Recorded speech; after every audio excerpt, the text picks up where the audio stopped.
The rise and fall of Rome. In 6 minutes, before Rome became an empire, it was a republic. Before it was a republic, it was a kingdom. And before all of that, according to legend, it began with 2 abandoned babies, a very questionable family situation, and a wolf. The story starts in Alba Longa, a city near modern Rome. Its king Numitor was overthrown by his younger brother Amulius. To secure the throne, Amulius killed Numitor's male heirs and forced his daughter, Rhea Silvia, to become a Vestal virgin, meaning she was forbidden from having children. Unfortunately for Amulius, she gave birth to twin boys, Romulus and Remus. According to myth, their father was Mars, the god of war. Amulius panicked and ordered the babies to be thrown into the Tiber River, but they survived, were found by a she-wolf, and later raised by a shepherd. When the twins grew up, they discovered their true identity, returned to Alba Longa, overthrew Amulius, and restored their grandfather Numitor to the throne.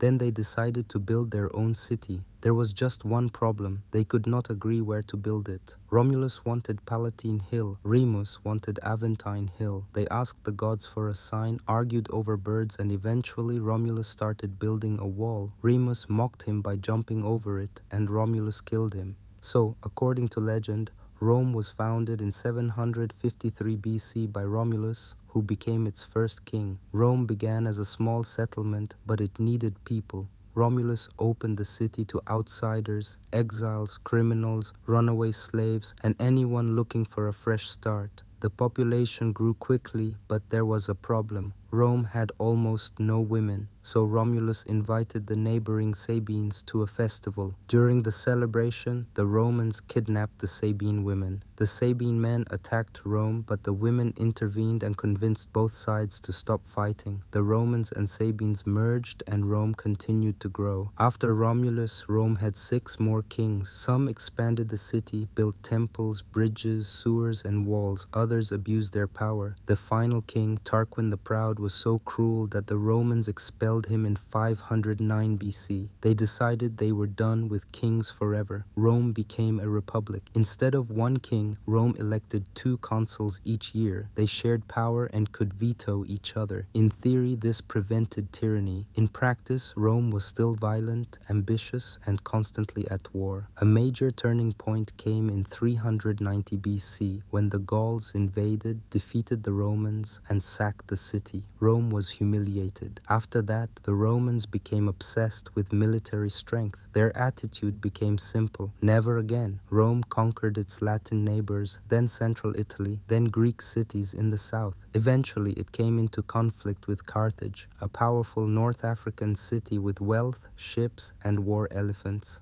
The 2 powers fought the Punic Wars. In the First Punic War, Rome built a navy and took Sicily.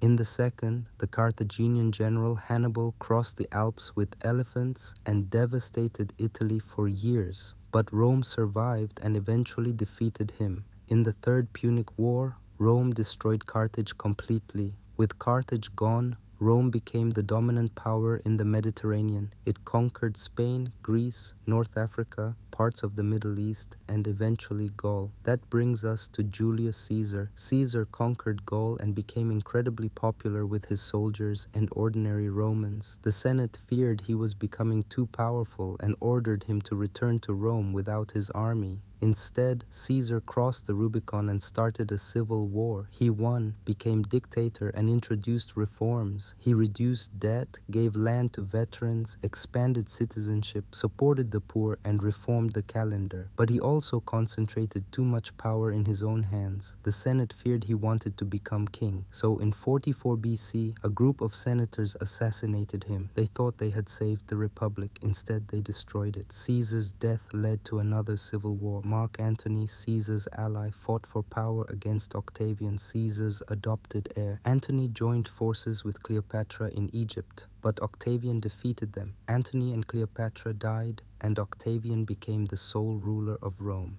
In 27 BC, Octavian took the title Augustus. The Roman Empire was born. Augustus was one of Rome's greatest rulers. He understood that the republic had collapsed because armies became loyal to generals instead of the state. So he created a professional standing army paid by the government with fixed service and retirement benefits. He stabilized the empire, strengthened borders, improved administration, and began the Pax Romana, a long period of relative peace and prosperity. Rome built roads, aqueducts, cities, baths, courts, and trade networks. Inside the empire, life was not equal or easy. Slavery was brutal, poverty existed, and politics could be deadly. But compared to much of the ancient world, Rome offered stability, law, and opportunity. But Rome's system had a weakness. Power depended too much on the emperor and the army. After Augustus, emperors varied wildly. Some were competent like Claudius. Others, like Caligula and Nero, were unstable or disastrous. The Praetorian Guard, originally created to protect the emperor, became kingmakers. They could make emperors, remove them, or kill them. In 69 AD, Rome had 4 emperors in 1 year. This proved a dangerous truth. Whoever controlled the army controlled Rome.